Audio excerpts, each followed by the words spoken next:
Welcome back for my final morning report analysis video on Thursday 16th of August with me, Richard Bear, market analyst at Hantec Markets. Let's have a look at gold. And what does this chart tell you? Well, it just certainly, I think, reflects the fact that gold is still negative within this trend channel lower. I've actually recalibrated these lower, trend channel lines, which capture, I think, the selling pressure through the last 8 or so weeks pretty well.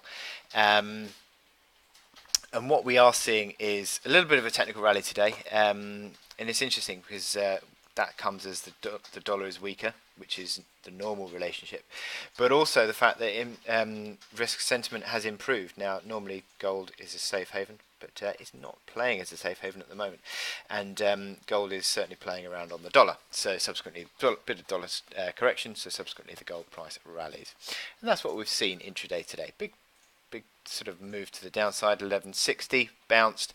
We're now 21 bucks from that early traded low and moving higher.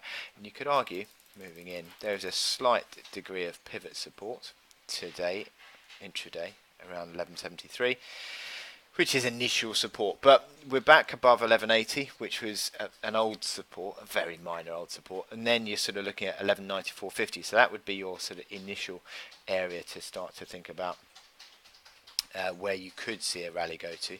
But again, this is all playing out within this downtrend channel. I think that I mean, you could argue that at the moment it's sort of building into a bull hammer candle. But as I said, I don't think necessarily that the dollar is at the beginning of a big corrective move, or big moves to the downside. And I think subsequently you're not going to see as much of a rally on gold before the selling pressure kicks back in again. So just be wary about chasing gold higher in a rally, I would say. There is room for a rally, 1194 up towards 1204 area. Those old supports become new resistance, but I think that ultimately we're fairly limited in the scope of this rally within this downtrend. So I wish you good luck in your trading today, and I will speak to you again tomorrow.